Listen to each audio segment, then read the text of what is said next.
de toda esa maravilla de cosas que sabes. Bueno, mi nombre es Ilia Aura Linares, yo soy médico internista, soy especialista clínico en medicina ayurveda y me dedico a guiar a los pacientes a recuperar todo lo que es su salud a través de medicina natural, más con ayurveda, pero trabajo también con medicina ortomolecular y la parte de medicina antienvejecimiento. ¿Qué es la medicina ayurveda? Ayurveda es una medicina ancestral, es una medicina holística, quiere decir que nosotros trabajamos en un solo eje, lo que es el cuerpo y la mente. No están separados nuestro cuerpo de todo lo que es nuestra parte de emociones y reacciones al estrés, así como enferman uno al otro, también sanan uno al otro. Y aparte guiamos al paciente en que cuando sanas cuerpo y mente se alinea todo lo que es la parte también de alma, de espíritu, de encontrar ese propósito que cada uno de nosotros vinimos a hacer en este mundo. Lo hacemos siempre a través de medicina natural y partiendo del principio que cada paciente es único. Tiene ciertas combinaciones de cualidades que vemos de la Ayurveda a través de los 5 elementos y unos principios que son los 3 doshas, que hace que cada uno de nosotros sea único y personalicemos lo máximo que se pueda cada tratamiento. ¿Por qué te especializaste en esa medicina? Bueno, yo soy internista, me gradué primero de internista, ejercí como internista mucho tiempo, pero un día detrás del escritorio me di cuenta que estábamos medicando demasiado a los pacientes. Empezaron a aparecer en ese momento lo que era la ATP3, el de metabolismo, entonces eran pacientes muy jóvenes que estaban saliendo con muchos medicamentos. No trabajábamos en aquel tiempo tanto con nutrición y deporte, era algo que estaba empezando, no había tanto conocimiento como ahorita, entonces era algo así como que cene poco y camine 3 veces a la semana. Y algo en mí no funcionaba, me empecé a dar cuenta que ese no era el camino, que había cosas que los pacientes me decían que de medicina convencional no tenían una correlación, que en Ayurveda sí la encontré. De ahí realmente salto a medicinas integrativas. Fue como la primera apertura que tuve con la parte de antienvejecimiento, entonces me di cuenta que había muchas cosas que no nos explicaron en la facultad y que sí tenían aval científico. Trabajo mucho con dolor porque trabajé con ozonoterapia. Entonces trabajo muchos dolores articulares y detrás de cada paciente me empecé a dar cuenta también que había un tema emocional. Y así brinqué hasta que buscando encontré Ayurveda y pues realmente aquí sí me he quedado, estoy muy enamorada de la manera tan profunda y tan integral que vemos los pacientes. Es muy bonito. Pues mira, el contenido que tiene y es bastante interesante. Tiene muchas cositas bonitas. Gracias.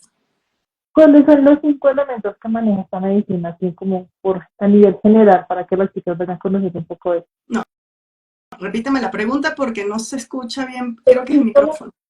que maneja Ayurveda, ¿cuáles son? Para que nos cuentes un poquito sobre ellos y también para que las chicas empiecen a conocer algo de esa medicina tan bonita. Sí, Ayurveda es una medicina sencilla y fácil de digerir. Realmente lo que sucede es que viene de la India, no es una medicina nuestra, es una medicina que viene de la India. Cuando la lees por primera vez se arropa mucho con toda esa cultura oriental, pero si sacas un poco todo eso, realmente Ayurveda lo que se basa es que todos estamos compuestos por 5 elementos y 3 doshas, ¿sí? Los 5 elementos desde Ayurveda son éter, aire, fuego, agua y tierra.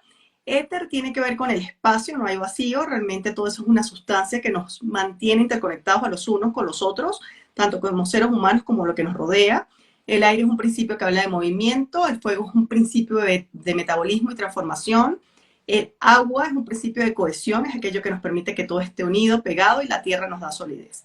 Ellos tres se unen en algo que son principios que se llaman los doshas. Los doshas son como principios fisiológicos que tiene el cuerpo. Todas las funciones que nosotros hacemos tiene que ver con esos 3 doshas. Esos son Vata, Pitta y Kapha, que es lo que siempre van a escuchar cuando hablamos en Ayurveda. Vata está conformado por los elementos de éter y de aire. Entonces las cualidades de estos pacientes siempre van a estar regidas porque hay ligereza, sequedad, movilidad. Por ejemplo, un estreñimiento de ese que es tipo bolita, que les cuesta mucho al paciente, está regido por Vata y sequedad. La ansiedad, que es esa movilidad que presenta el paciente, tiene mucho que ver con desequilibrios en Vata dosha. Hay como características corporales, físicas y mentales que tiene cada uno. Por ejemplo, una persona muy Vata a nivel físico es una persona muy delgada, como huesuda, muy pocas masas musculares, le cuesta mucho aumentar de peso. En la mente son súper creativos, muy entusiastas, como muy conectados, pero empiezan muchos proyectos y les cuesta terminarlos. Y en la parte digestiva, la presencia frecuente de gases, que son sin olor, mucha hinchazón, el estreñimiento frecuente en Vata. Pitta son esas personas que son como medianas. Este está regido por el fuego y con el agua. Estas personas más bien sufren de muchos enrojecimientos, esa tendencia a ser muy calientes, la mente es muy clara, en Ayurveda se describen como un toro, ven un objetivo y saben cómo llegar a él. La parte digestiva es el ardor. Entonces estas son las personas que comen cualquier cosa y hay ardor digestivo, se van en diarrea. Y Kapha son los que llamamos robustos.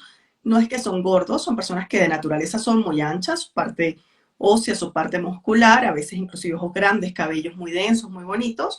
Y en la parte digestiva es la lentitud. Este es el dosha que está mediado por agua y por tierra. Entonces, a veces estas personas son las que de manera frecuente me vienen náuseas, es vómito, como que hay mucha pesadez en la digestión, mucho sueño.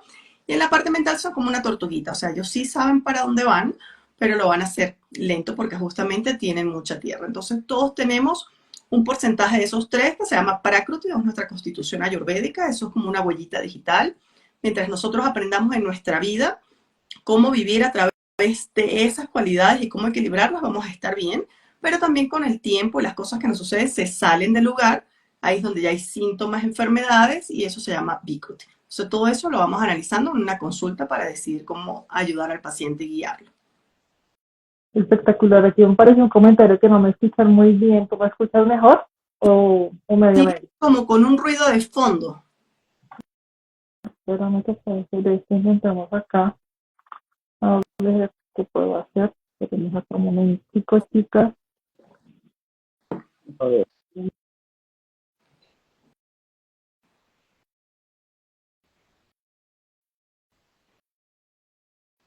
Y creo que se cayó. Ahí, a ver, ¿Ahora me escuchas mejor? un poquito. Mejor. Las chicas que están ahí escuchando, ¿qué dicen? ¿Me escuchan un poco mejor? Tengo problemas con el audio, sí. Lo siento, tengo que cambiar esas cositas. Pero, ¿está mejor? Un poquito. Bueno, intentemos seguir así. Cualquier cosa, pues que chicas, ayúdenos a si escuchar un poco mejor. Mientras tanto, ¿alguna vez has tenido un paciente con endometriosis o con problemas de útero para que la puedas Y ayudar? de hecho, desde Ayurveda hay todo un estudio de Ayurveda en la mujer. Es como dentro de Ayurveda está toda esa rama también. Bonito. ¿Alguna vez has tenido la oportunidad de estar con una chica con alguna patología hormonal? Llámese como se llame, llámese quisterioma, como sea, el Sí, apellido que le quieres colocar. fuente que lleguen a la consulta porque cuando buscan soluciones, Ayurveda es una de estas medicinas que pues hay muchas cosas que ofertarle. Para nosotros la parte ginecológica o bueno, el sistema genital tanto masculino como femenino, los dos, es un tejido muy importante, se llama Chukradhatu. Es un tejido para Ayurveda muy valioso. ¿Sí? Es un tejido que después de él, de hecho, se forma algo que se llama ollas, que para Ayurveda es donde está la energía, la vitalidad, la buena función del sistema inmunológico y endocrinológico. Entonces es un tejido que siempre se cuida, es bastante valioso y te habla mucho también de cómo está la salud en general. Claro, genial. Yo vi algo en tu contenido que se llama terapia Marma. ¿Nos puedes hablar un poquito qué es la terapia Marma? Y Ayurveda tiene varias terapias corporales, son esas. Todas, la mayoría siempre van basadas en aceite, se llaman Snehana. Snehana tiene que ver con aceite, pero también con esa capacidad de darnos amor a nosotros mismos. Marma tiene que ver con puntos de alta energía. A veces la manera más fácil que encuentro que me comprendan es por medicina china. Cuando hablamos de medicina china, que son los famosos puntos de acupuntura, que todo el mundo así como que los ve más, bueno, Ayurveda también maneja esos puntos se llaman nadis, y hay puntos específicos en los que tú puedes trabajar, que son los puntos Marma, ¿sí? Entonces, dentro de Ayurveda, lo general es que trabajemos eso con aceites esenciales altamente concentrados. Hay descrito punción, acupuntura, igual que en medicina china, en medicina ayurvédica, pero depende de la escuela que vengas, se hace o no se hace. Generalmente la mayoría trabajamos más con aceites esenciales cuando hacemos como terapia en consultorio, que son protocolos de puntos de tratamiento, depende del paciente y lo que vayas a tratar. Pero en algunos pacientes esto también se le enseña y lo van haciendo en casa. Ah, genial. Tú hablabas de unos puntos de acupuntura. Las chicas que no tienen ni idea de cuáles son esos puntos, ¿les puedes explicar un poquitico? Los puntos Marma terapia, vamos a dedicarnos a Ayurveda, es como que imagínense que su cuerpo realmente tiene energía, ¿sí? O sea, nosotros somos energía electromagnética, algo que yo creo que ya hoy en día no podemos seguir negándolo. Entonces tenemos como tres grandes centros de energía que están a nivel de la columna, ¿sí? Que son Sushumna, Ida y Pingala, ¿sí? Pero dentro del resto del cuerpo hay muchos canales que llevan la energía que se llama prana. Cuando nosotros nacemos, tomamos un primer aliento que es lo que se llama ese aliento de vida, eso es prana, ¿sí? Es como ese regalito que nos da el universo que nosotros vamos a llevar en esta vida, de todo el océano de abundancia. Cuando morimos, ese último aliento, lo que justamente sale es el prana, ¿sí? Ese pranita pequeño que va a estar dentro de nosotros, que no es el grandote, el universal, sino el que nos ha dado, él tiene que recorrer el organismo. Y parte de nuestra salud depende de que ese prana funcione de buena calidad. Entonces, lo recorre a través de unos puntos que se llaman marma, que son como los nadis, son más de 108 puntos, y tienen zonas que tú puedes acceder, tocar, masajear, colocar aceites, colocar las agujitas de acupuntura, de manera que no necesariamente están encima del órgano que quieras trabajar, sino pueden estar a distancia y tú estás armonizando toda esa parte eléctrica que tiene el organismo. Espectacular. Sí, es un tema bastante, o sea, bastante amplio y muy, o sea, muy interesante, muy bonito. Sí, son preciosos, muy sanadores. Los canales energéticos, ¿qué son? Los canales energéticos, eso es todo el prana, o sea, toda esa energía debe correr por el organismo de una manera organizada, y esos son los nadis, que son los canales energéticos. Entonces, cuando ellos se bloquean, vamos a tener enfermedad. Mucha gente a veces hace yoga, por ejemplo, como que, ay, es puro el ejercicio. No. Yoga, hatha yoga, o sea, yoga es una disciplina muy grande. Lo que hacemos realmente es hatha yoga cuando hacemos las asanas. Pero esas asanas, que son esas posturas, justamente lo que hacen es ayudarte a que esos canales energéticos o nadis se liberen de manera adecuada, pase el prana y nosotros nos mantengamos en salud. O sea, todo lo que siempre el cuerpo habla con las enfermedades es porque detrás de esa enfermedad hay algo que no está bien, algo que necesita y que está pidiendo ayuda. Siempre. O sea, yo siempre le digo a los pacientes que la enfermedad nunca vino a castigarnos. A veces nos enseñan, sobre todo en esta parte occidental, así como que, ay, pobrecito, te enfermaste, ¿por qué te pasó? No, no, no. El dolor lo que te viene a decir es que hay algo que no está bien, ¿sí? Y cuando en la salud hay algo que se disturbia, que te está creando dolor y molestias, lo que te está diciendo es que hay algo que no has estado haciendo bien, o hay algo que viniste a hacer o a carecer tú como persona a través de lo que está sucediendo. Es cierto, y cuando las cosas se complican, ya son gritos del cuerpo diciendo, presta atención a lo que está pasando. Así es. Eso. Eso es muy cierto. Cómo estamos viviendo o qué estamos haciendo de manera errada que nos ha llevado a esto. Sí, eso es verdad. Tú tenías algo ahí en el contenido sobre las horas de comer, que es mejor a determinada hora o más tarde o más temprano. ¿Nos podrías hablar un poquito sobre ello? Y Ayurveda siempre parte del principio de que no hay algo para todos, ¿sí? Pero sí hay algo para cada quien. Realmente es una medicina de desarrollar mucha conciencia, mucha autoconciencia, ¿sí? Entonces, dentro de la manera que trabaja Ayurveda, creo que lo importante que entendamos aquí es que nos gusta pensar que nosotros somos como entes únicos, separados de todo, la parte del ego, pero no es verdad. Nosotros somos un microcosmos dentro de un gran macrocosmos que es toda la naturaleza. Y nuestros ritmos están alineados. Realmente, aunque estemos ahorita con todas estas luces y tanta pantalla blanca y diciendo que podemos dejar de dormir y trabajar 300.000 horas al día, nosotros sí seguimos alineados a los ritmos de la naturaleza. Y muchas veces la enfermedad viene desde ahí, ¿sí? De que nos desalineamos tanto con esos ritmos de la naturaleza que el cuerpo simple y llanamente es una manera de decir que no está bien y comienza a enfermar. Cuando hablamos de alimentación, pues siempre hay que evaluar cada caso, porque por supuesto no es lo mismo la persona que trabaja todo el día, la que va a hacer esfuerzos físicos muy importantes en la mañana, todas esas cosas, pero realmente dentro de la digestión hay un fuego que se llama el fuego digestivo en Ayurveda. En medicina convencional eso no existe. Vendría siendo como una mezcla entre las enzimas digestivas, la microbiota, toda esa parte que está allí, ¿sí? Pero Ayurveda siempre dijo que hay esa fuerza sutil, que es una parte de metabolismo y transformación, que es el fuego digestivo, y si él está bien, nosotros estamos saludables en líneas generales. Cuando él se baja o se sube, comienzan los problemas. Entonces él está alineado como fuego, elemento calor, al sol.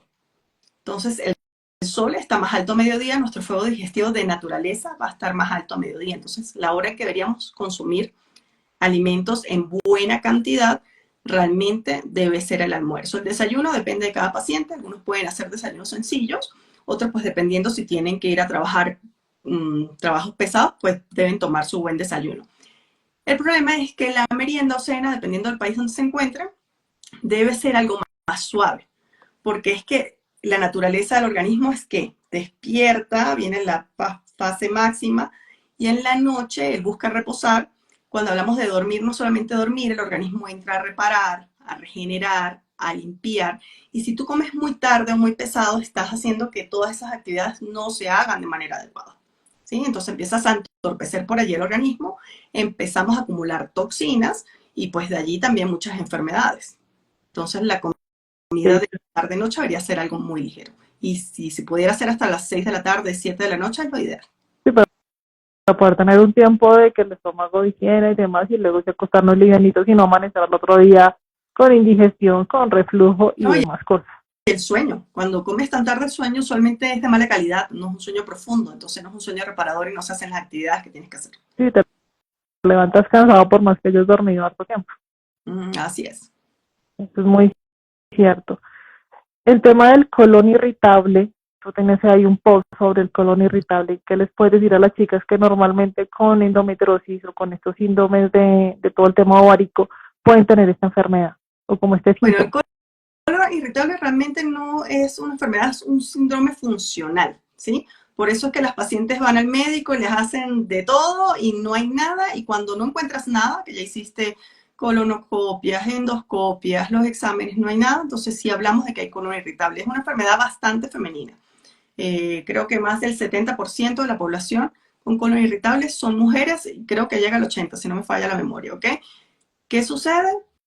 Simple y llanamente, por un lado, pareciera que es que este grupo viene como con una sensibilidad en el sistema digestivo. Recordemos que en el sistema digestivo hay un sistema nervioso autónomo justamente en digestión, y cualquier cosa en ellos crea más sensibilidad que en otras personas, es lo que pareciera verse en algunos estudios, ¿sí? Otros tienen que ver con desórdenes de neurotransmisores dentro del colon irritable, y otros es que ha habido ciertas cosas en su vida que desencadenaron problemas y no siempre son colon irritable. Muchas veces son estos famosos síndromes inflamatorios de mucosas o los intestinos permeables, los leaky gut, o se ha ido mezclando con SIBO, o hay problemas en la microbiota que son las disbiosis. El problema es que se parecen, se unen, entonces hay que ir poco a poco con el paciente haciendo todo el trabajo de lo que es alimentación, quitar alimentos que puedan inflamar, recuperando la microbiota. La mayoría realmente responde aquí. Los que son de colon irritable pues siempre mantienen durante su vida como cierta sensibilidad, pero realmente la mejoría es importante con todo lo que hace Ayurveda porque recuperan el fuego digestivo, se nutre el colon, pasan esas crisis de estreñimiento, diarrea, baja el dolor, porque el colon irritable sí es muy característico, un dolor que siempre es como de medio lado del abdomen, es muy fastidioso, todo eso pasa. Las pacientes con colon irritable tienen descrito en la literatura, y es lo que vemos en consulta, siempre otras patologías, es como que los persiguiera todo.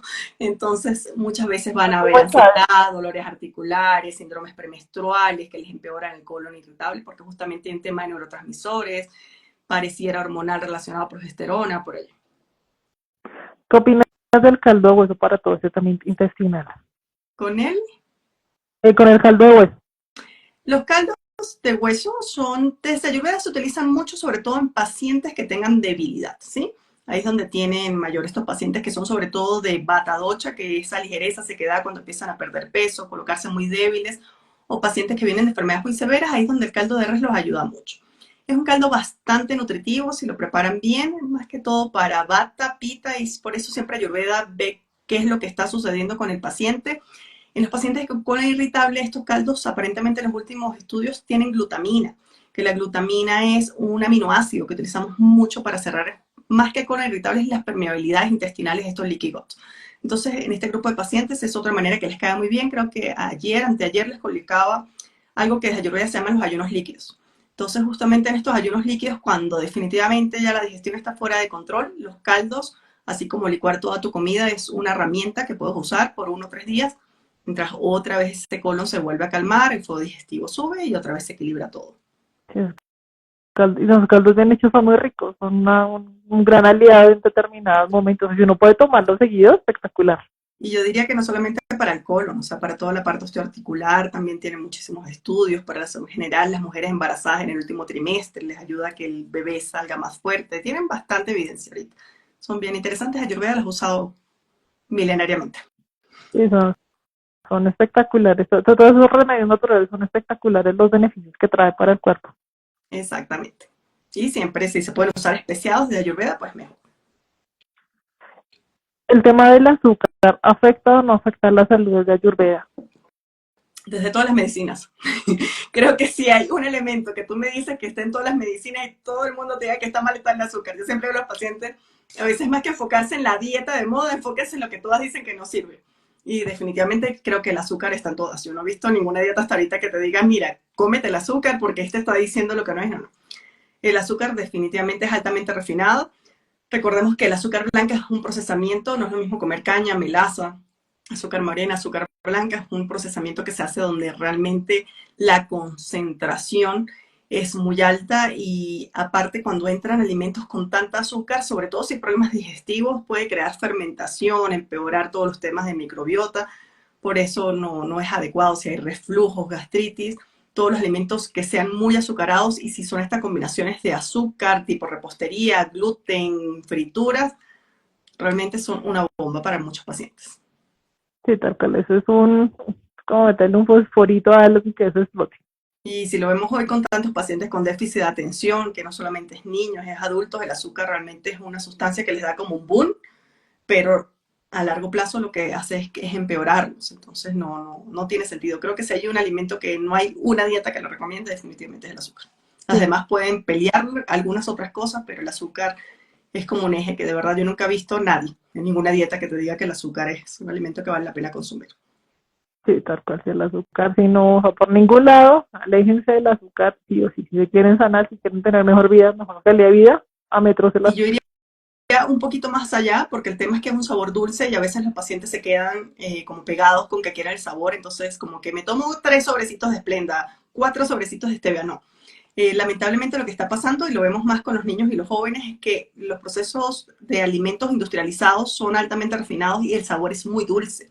Y están perdiendo esa capacidad de que las papilas gustativas permitan otros alimentos. Entonces, realmente la idea es quitar todo el sabor dulce, como azúcar, panela, miel, stevia. O sea, no es que no coloques, pero que bajes al máximo la cantidad, que el organismo aprenda nuevamente a explorar esos sabores que hay. Tú le das comida a un niño y la mayoría que te dice, los vegetales saben horribles porque toda la comida es dulce.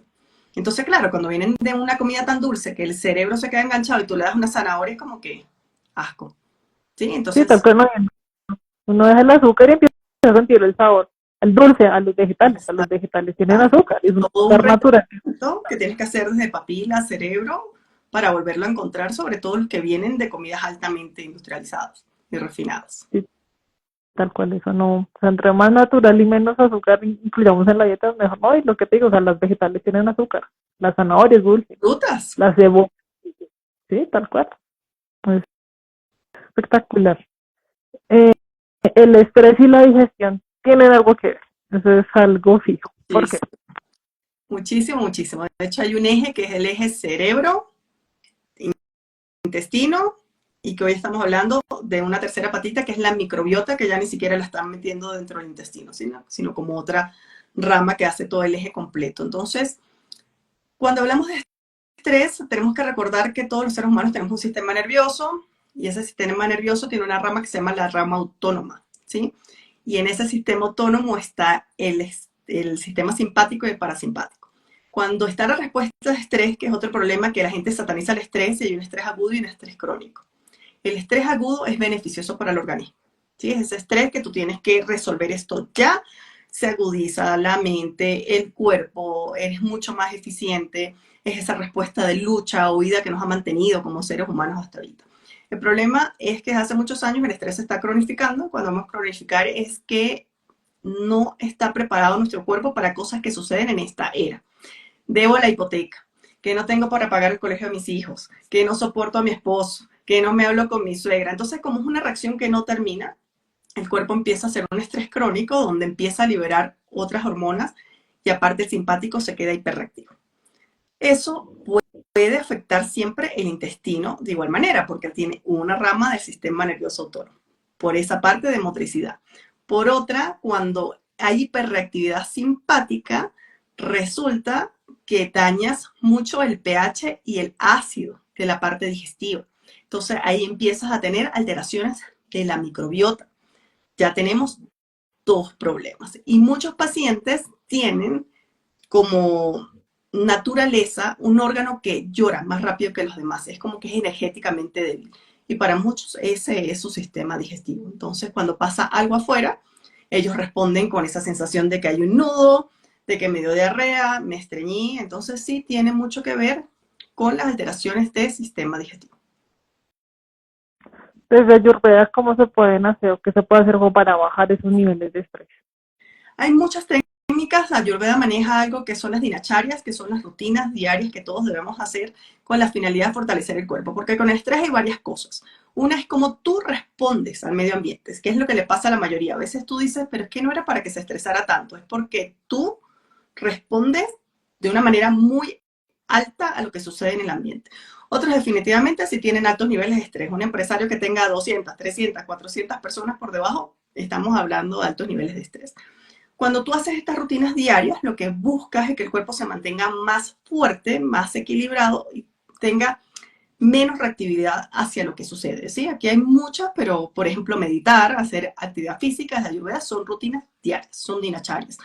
Hay muchas otras que son lindas, están los automasajes ayurvédicos en casa, nutren mucho a Vata Dosha, lo controlan, nos hacen mantener más tranquilos, el sistema nervioso menos reactivo, y bueno, y va desde limpiarse la lengua, las encías, todo el resto de rutinas diarias que debemos cumplir para mantenernos en fortaleza. Entonces, por un lado eso, ahora si el paciente ya viene con altos niveles de estrés, pues por supuesto hay todo un protocolo, no solamente de alimentación, sino de herbolaria ayurvédica que te puede ayudar muchísimo a calmar, porque eso también va a depender del dosha. Hay pacientes que responden es con miedo, con ansiedad, otros responden es con mucha ira, se ponen muy irritables, otros es esa sensación de apego. Sí, son diferentes, cada cuerpo es totalmente diferente, así uniganas que tenemos la misma enfermedad, somos iguales, ¿no? Cada uno reacciona de acuerdo a Distinto, sus, sí, distinto, distinto. totalmente. Y eso se explica mucho por los... Y la respiración, cómo nos ayuda, ¿no? Es impresionante todos los beneficios que tiene la respiración, el yoga, meditación, como le quieran llamar, mindfulness. Es la base, es respirar y tranquilizar. Sí, el mindfulness nace de la meditación. O sea, lo que hicieron con el mindfulness fue adaptar una técnica más práctica que trajeron de Oriente para Occidente, ¿sí? Entonces era como para que se comprendiera mejor un poco lo que se hacía en meditación. No es tan profunda como meditar, pero es una manera de tranquilizar el organismo. Y la respiración, pues ya hoy también tiene muchísimos estudios. Es una manera de equilibrar el sistema nervioso, es una manera de entrar en algo que se llama el nervio vago, que no es vago porque esté perezoso, sino porque es un nervio muy largo, que es difícil saber todas las comunicaciones. Es por donde trabaja el nervio, como les decía, hay simpático, parasimpático, es donde más trabaja el parasimpático. Entonces, cuando trabajamos sobre el nervio vago, el organismo tiende a entrar en salud. Cuando él está en disautonomía, está irritado, el organismo tiende a entrar en enfermedad. Y pues no es la única manera, pero respirar es una de las que podemos ayudarnos allí. Sí, la respiración nos ayuda en cualquier malestar. No sé si tú de pronto sepas que hay una chica que está preguntando que si es normal luego de una histerectomía sentir dolor, una extracción de útero, que si es normal sentir algo de dolor. Porque al sacar el útero dejas un espacio, desde Ayurveda eso es Vata Dosha, entonces donde haya Vata y no se haya controlado tiende a haber dolor. Entonces puede haberlo. Otras veces duele son las cicatrices porque a lo que hace la cicatriz son campos eléctricos que se están metiendo, entonces todo eso a veces con terapia neural también se puede. Entonces, claro, eso es igualito que ver el caso, qué le sucede, pero sí, sí puede haber dolor después de la extracción de útero. Sí, ahí tiene todo el sentido y toda la lógica. Entonces, al haber un huequito, si lo invadió Vata Dosha, la característica más fuerte de Vata siempre es dolor. Sí, ahí le contestamos a la chica, ojalá le sirva. Bueno, la respiración, ¿por qué cambiar las creencias limitantes? ¿Por qué nos afectan tanto? Porque no te dejan crecer. Cuando tú tienes que hacer cambios, tú tienes que cambiar, tú tienes que arreglar o reorientar cosas que has estado haciendo mal. Y el problema es que venimos acostumbrados a hacerlas igual y el organismo a veces dice no porque nos quiere mantener en zona de confort, muchas veces es por protegernos, ¿sí? Entonces cuando vamos a hacer algo nuevo, por un lado el organismo a veces no le gusta y por otro hay que romper patrones que vamos repitiendo hasta que sucedan. Yo siempre le digo a los pacientes, por ejemplo, me criaron tomando café con leche, con azúcar, con un pasito dulce en la tarde, esa era mi merienda de niña. Entonces, cuando ya empiezan los aumentos después de peso, después de mis hijos y todo eso, pues quitarme ese café con leche y el pancito ha sido un drama. Y todavía a veces me olvido y, ay, está haciendo frío, vamos a tomarme. Entonces, son creencias limitantes, son creencias familiares. La alimentación, parece mentira, tiene tanto que ver con la parte social y familiar que cuando quieres hacer un cambio, ahí es donde está el primer problema, ¿no? Que los que están cerca tuyo, pero te vas a comer eso, pero eso es horrible, es que mamá lo preparaba así, es que entonces ahí es donde tienes que ser muy fuerte y realmente estar claro de por qué, para qué estás haciendo las cosas y cambiar esos patrones que nos han venido enfermando, porque esa es la verdad. ¿Cómo podemos llegar a identificar esos patrones desde tu experiencia? Desde Ayurveda, nosotros hacemos unas historias clínicas larguísimas. La consulta de primera vez dura, de hecho, casi 2 horas, porque justamente buscamos algo que se llama los nidanas. Los nidanas es qué cosas está haciendo el paciente que o le están haciendo enfermar o no le permiten curar. Por ejemplo, voy a dar un ejemplo que es sencillo para que no se enreden tanto. A veces los pacientes vienen con desequilibrio de bata, entonces hay sequedad, ligereza, pero cuando le estás haciendo la historia clínica no toman agua. ¿Sí? Se toman 2 vasitos, 3 vasitos, sí se toman. ¿Sí? Entonces, y aparte se toman 1 litro de café que seca. Entonces, ¿qué sucede? Sí, hay un desequilibrio de bata, pero es que el que estés deshidratado no lo está ayudando. ¿Me explico? Y a veces tú arreglando algo tan bobo como es tómate 2 litros, 1,5 litros de agua al día, los pacientes se les quita el estreñimiento. Resulta que no era ni falta de fibra, resulta que no era que estaban en hipotiroidismo subclínico, no, porque estaban era deshidratados. ¿Sí? Entonces, eso es lo que vamos haciendo, es un trabajito de ir buscando y buscando y buscando qué es lo que el paciente está mal para ir resolviendo, qué es lo que está desequilibrando el docha para que no se esté saliendo del lugar. Sí, sí, sí, es cierto. El agua es importante para eso. Somos agua y necesitamos tomar agua. Y los jugos y el café y el té no aplican, ni la leche. No. Agua sola. Agua No, colores de ahora. líquidos, sí, hay muchas discusiones si tomar agua solo o no. Agua sigue siendo, si es de buena calidad, igualito importante. Pero cuando hablamos de líquidos en el día, ahí pudiera ir el agua, pudiera té si son claros, pudieran ir caldos. ¿Ok? Pero ya café, bebidas energéticas gaseosas, jugos, sopas, pero más esta tipo crema, ya no tanto. Ya no aplica tanto el tema así. Entonces, algo que nos hidrate y que sintamos la diferencia de, ¿no? Y cuando uno empieza a tomar agua, uno se da cuenta que el cuerpo le empieza a pedir más agua y más agua y más agua. ¿No? Y la diferencia, la piel, a veces esa falta de energía y vitalidad de los pacientes muchas veces es deshidratación. Tal cual. Muchas veces, la mayoría de eso creo que es cierto. Es falta de agua, es tomar agua y empezar de a poco. Y poco a poco te vas dando cuenta que el cuerpo te va a pedir más agua. Así es lo que hablaba, es autoconciencia. A medida que tú vayas haciendo los cambios, ya el organismo te va diciendo dónde se siente bien y dónde se siente mal. Tú tenías algo ahí en tu Instagram sobre unos test de semilla. ¿Nos puedes hablar de esos y cómo más o menos hacerlos o de acuerdo cómo se podrían empezar? Como hablamos, siempre se basa en el fuego digestivo, entonces es un té milenario de Ayurveda, que es el té de las 3 semillas. Son semillas de hinojo, semillas de cilantro y semillas de comino. Es porque cuando haces la mezcla de las 3 le sirve casi a cualquier persona, ¿sí? Entonces es como una receta que vas a encontrar en casi todos los lados de Ayurveda. Lo que hacen es, las 3 semillas las unen a partes iguales en un frasquito. Si vas a utilizar una cucharada de cada una, pues una cucharada y una cucharada. Eso lo revuelves, lo bates bien en el frasquito y por 3 tazas de agua agarras una cucharada de esa muestra, de esa mezcla, perdón. Y eso lo hierves hasta que reduzca por lo menos media taza y te la puedes tomar antes o después de las comidas, media tacita, máximo una. Las especies en Ayurveda tienen varios poderes, unas que son carminativos, que evitan la producción de gas, otras que son dipanas, que justamente ayudan a elevar el fuego digestivo, entonces hace que procesemos los alimentos de mejor calidad. Espectacular. O sea, ¿solamente son estas 3 o hay más especies que ustedes utilizan? Esta es porque es una mezcla que le sirve casi a todos, ¿sí? Pero hay muchas. Tú puedes individualizar según el docha que quieres. Por ejemplo, si es un problema muy vata, de pronto quieres especias que sean más calientes, un paciente muy pita, especias que sean más frescas, si quieres más cilantro, una menta, un cardamomo, paciente muy cafa, quieres no solamente calor, sino que sean un poco picantes. Sí, me parece muy interesante ese tema. Yo digo, wow, especies.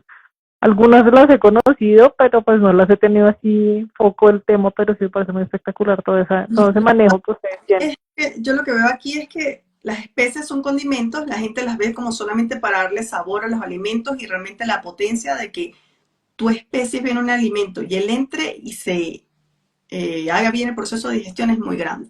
Lo que pasa es que cada especie tiene sus cualidades, entonces por eso a veces la gente, sobre todo cuando tiene muchos problemas digestivos, dice yo no como nada de especies, porque si no las saben utilizar y la especie es caliente o picante va a ser terrible tu digestión, pero cuando las aprendas a utilizar, de verdad el beneficio es maravilloso. Para las chicas que a veces, por ejemplo, personas que llegan a tener estreñimiento y les dan a las hemorroides, ¿qué se podría hacer desde tu medicina para poderlas ayudar?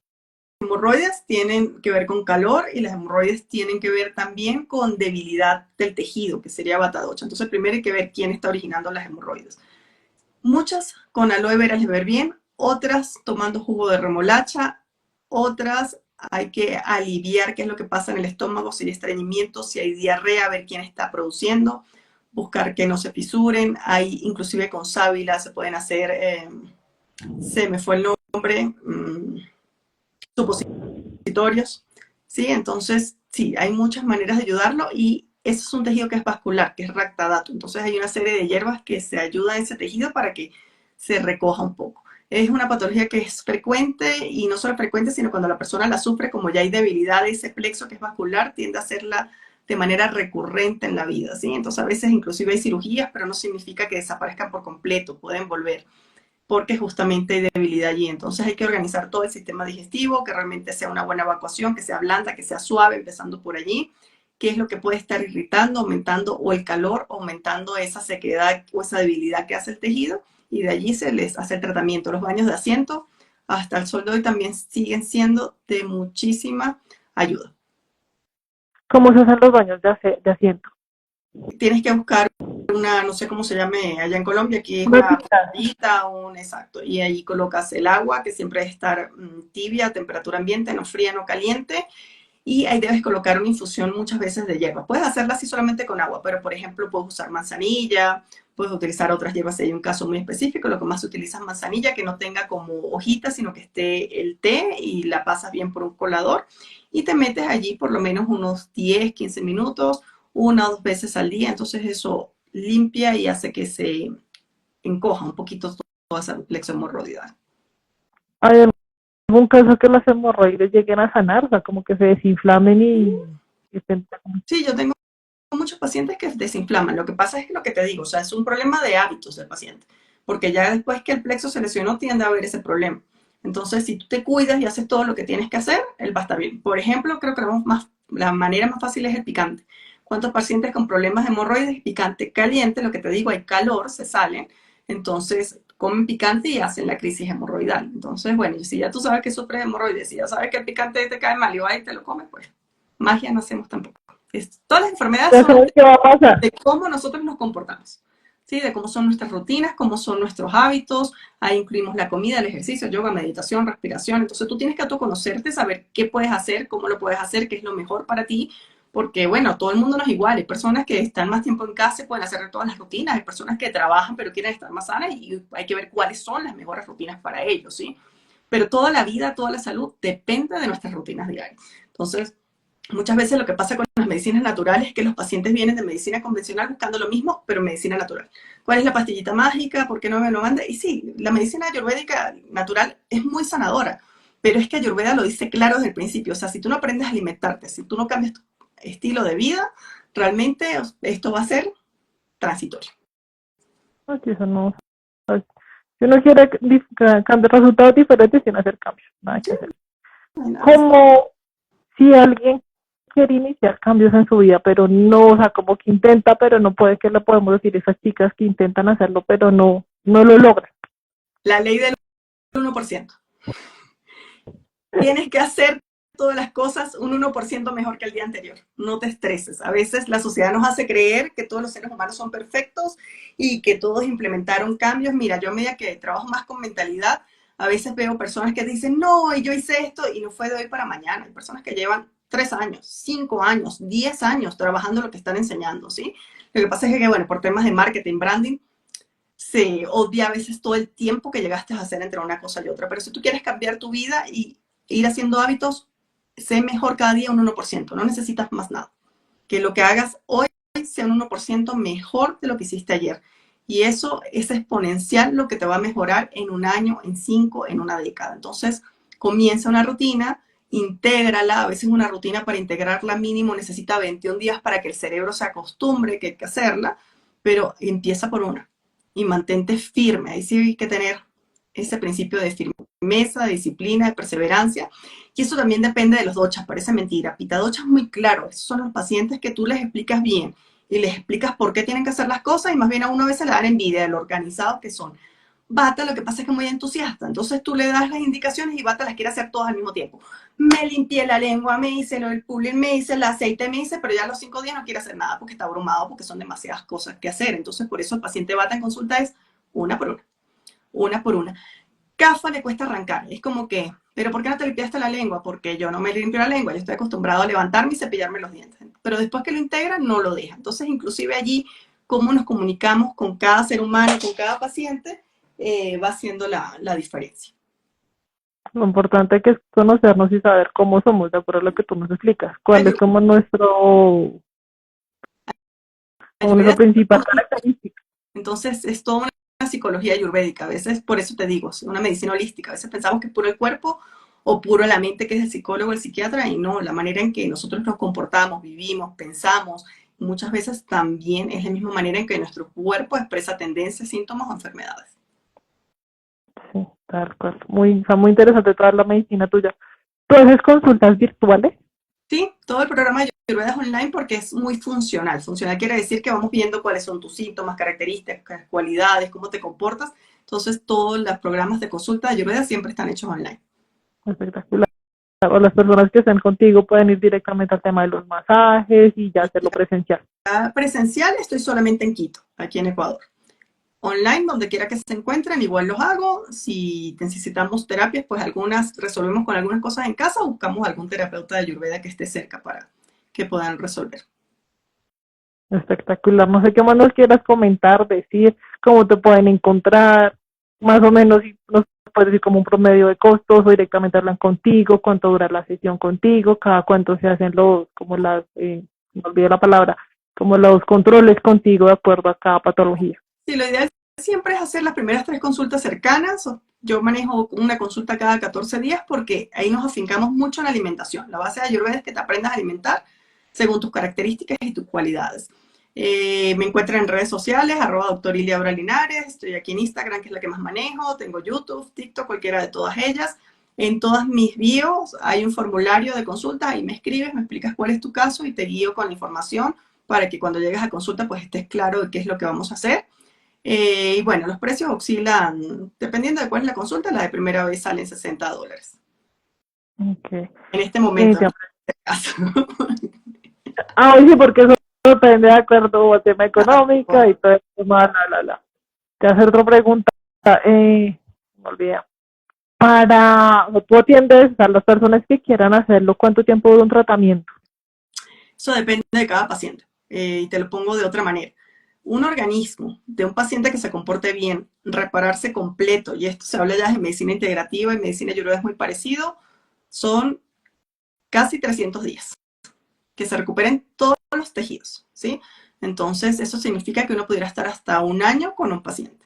Y los cambios de verdad de los que se entregan al proceso son impresionantes. Porque es eso, o sea, si ellos solo se van alineando inclusive con el propósito, lo que tienen que hacer. No significa que estén todos los días metidos en mi consulta, ¿sí? Las primeras consultas cercanas, digamos que son las 3 primeras, después depende de cada caso, nos podemos ver cada 2 meses, cada 3 meses, pero siempre hay cosas que hacer porque Ayurveda no es solamente un síntoma, o sea, es que tenemos que limpiar toxinas, es que tenemos que hacer terapias de rasayanas para recuperar el organismo, aparte ver cuál es tu enfermedad, tus síntomas, dedicarnos a cosas específicas, pero siempre uno busca recuperar todos los tejidos para que haya la fortaleza total en Ayurveda y el paciente recupere su energía, su vitalidad, su entusiasmo y de verdad haya esa alineación con su alma y con su espíritu. Y también depende del paciente, porque si el paciente hace las cosas hoy, mañana le da pereza, pasado mañana otra vez, ahí también va la velocidad Claro, de la línea. por supuesto. Si las cosas juicioso, se ve el resultado. Se ven rapidito, así es. Espectacular. No sé qué más nos quieres decir, comentar si de pronto alguien tiene pronto alguna otra pregunta para decirle a nuestra invitada. A ver, preguntas. Creo que no hay más. Bueno, igual invitarlos a que todos nacimos para estar saludables. Yo siempre les digo eso. La enfermedad la estamos dejando pasar como algo que es normal, que todos a cierta edad nos va a pasar algo o tienen que suceder ciertas enfermedades y eso no es así. Ayurveda justamente significa la ciencia de la vida, es una ciencia de longevidad. Todos tenemos el deber y el derecho de llegar a una tercera edad sanos. ¿Sí? Puede ser que haya ciertas cosas en el organismo, pero realmente si nosotros aprendemos a cuidarnos, a prevenir, a alimentarnos, vamos a estar saludables, vamos a estar longevos, y donde hay energía y vitalidad, todos tenemos un dharma, que es un propósito, que son parte de 4 cosas importantes que hace Ayurveda. Una de ellas es el dharma, que encuentres qué es lo que viniste a hacer. Muchas veces ese dharma es para nosotros, muchas veces ese dharma es para compartirlo con los demás, enseñarles, y podemos llegar en excelentes condiciones. La enfermedad vino para enseñarte algo y no se va a ir hasta que lo aprendas. Es así de sencillo. Entonces, la medicina que llaman ahorita alternativa o complementaria, o estas medicinas naturales, que siguen siendo medicinas, porque son medicinas realmente, si sacas los años, mucho más antiguas que la medicina que llamamos convencional, tiene una alta respuesta y solución para las enfermedades, sobre todo crónico-degenerativas, que estamos viendo ahorita, ¿sí? Si todos ven, la medicina cada día avanza más y más, la convencional, pero las enfermedades crónicos-degenerativas no cesan. Cada día hay más cáncer, cada día hay más problemas con pacientes autoinmunes, cada día siguen los problemas cardiovasculares, porque todo necesita recuperar, enderezar, equilibrar nuestros hábitos de vida. Si no hacemos ese switch, pues vamos a estar enfermos. Entonces, estas medicinas naturales justamente, y creo que casi todas, a mí amo Ayurveda, esa es la mía, pero tú vas a medicina china, las otras, y realmente es lo mío. Siempre es conocerte, y de ese conocerte encontrar qué es lo mejor para ti, y de esa manera el cuerpo va a ir siempre sanando, equilibrándose y recuperándose. Tal cual, sí, eso sí es cierto. O sea, cuando el cuerpo está hablando es por algo. Hay algo Así. que no está bien, algo está haciendo un tranca, algo está pasando ahí, te está empezando a hablar, y luego lo que es cuidado, va a empezar a gritar, y luego más duro y más duro y más duro. Sí. Entonces siempre tenemos que hacer ese camino, que es sanar, porque es lo que decías esta paciente que lo hace, no es que sanar es un camino, no es un switch. No es que llegaste y pasaste el switch y listo, no, sanar es un camino, porque hay algo que no hablamos, pero sanar puede ser que un órgano, vamos a poner útero, que es este tema de endometriosis tuyo, puede ser un tema físico, ¿sí? Bueno, tienes un flujo retrógrado, se hizo la endometriosis, pero puede ser que haya algo energético. O sea, por alguna razón, la parte eléctrica de ese útero no funciona bien, hay que recuperarla. O puede ser un tema kármico, ¿sí? El karma no es algo bueno ni algo malo, es algo que viene a enseñarte cosas que tienes que hacer. Entonces, así son todas las enfermedades. A veces hay que examinar cuerpo. Yo siempre digo que las medicinas están para unirse. Lo que hablamos de colon irritable, tú no puedes diagnosticar un colon irritable sin hacer todos los estudios y ver que todo está bien. Pero también hay cosas de energía, son órganos que lloran, y cada órgano tiene una emoción que hay que ver qué es lo que está pasando detrás. Y hay cosas que vienen por karma, que vino esa enfermedad específica a enseñarnos algo. Eso es cierto, muy bonito, muy bueno todo lo que acabas de decir, y pues sí que te montaremos en otro live con ese tema que me parece muy interesante, muy agradable, que a muchísimas nos llamó mucho la atención. Y ella muchísimo, no tenemos como ahí un ratico de tiempo por si pronto quieren hacer más preguntas o preguntar algo.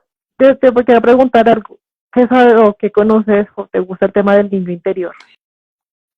Esa es una parte muy importante, siempre y cuando tengan 2 puntos que yo, ahí sí soy un poquito necia. Sanar en la niña o el niño interior es fundamental, ¿sí? Pero no te puedes quedar atascado culpando a tus papás ni a los que te criaron con ese niño interior. Sanar el niño interior significa traerlo ahorita y decirle cuántas cosas has logrado y ser ese adulto que de pronto él necesitó. Porque también yo a veces veo que mucha gente se queda como pegada en el tema, ¿no? Que es que el niño, que es que cuando... No. Sanarlo es que este adulto que eres hoy perdone todas esas cosas que sucedieron, lo abraces y con todo eso sigas adelante, ¿ok? Es una herramienta muy poderosa, es muy importante, es una meditación que yo cuando hago cursos la hago de manera frecuente, pero siempre con esa intención, porque he visto que muchas personas se quedan, es como que puro en la búsqueda y no salen del bucle, ¿sí? Entonces, hacemos el niño interior justamente para lo que dice, sanar, la sanación del niño interior, no para quedarnos culpando, no para decir que yo soy así porque mi mamá o mi papá, no, todo eso ya pasó, ¿sí? Y lo que se puede solucionar se soluciona, lo que no tiene solución se acepta. Somos parte de todo el universo, somos un océano de abundancia, de probabilidades infinitas, y recuerda que tú siempre puedes crear y tener una mejor vida. Tienes ese derecho y tienes esa oportunidad porque fuimos creados igual que el Padre. Entonces todos somos creados. No, ese tema toca enfocarnos solamente en eso porque ese tema es bastante amplio, es muy grande y es muy bonito. Y si lo que tú dices, el adulto que empieza a enseñar al niño interior, eso ya pasó y ahora yo soy el responsable de ahora en adelante. Así es. Eso es lo más importante, es sanar. Volvemos a la palabra, es sanar. O sea, no se queden pegados en las cosas, es sanar. Si tú te quedas en algo y buscas otra y otra, estás poniéndote excusas para no hacer lo que tienes que hacer. ¿Sí? Entonces, de todos los cursos que hagas, porque hay 1000 técnicas de sanación, recuerda que la finalidad es que tú avances y sanes, no quedarte en ese círculo que yo veo que muchos a veces se están quedando allí y no hacen el trabajo que tienen que hacer. Entonces termina siendo un saboteo. Sí, tal cual, ella. Muchísimas gracias por el espacio, por todo este conocimiento que nos dice en una hora. Fue un live bastante bonito, bastante informativo, espectacular. Ya saben las personas que la quieren contactar, se puede virtual, se puede presencial, y no, espectacular. Muchísimas gracias. Un abrazo, Diana, y un abrazo por estos espacios, porque eso es empoderamiento del paciente.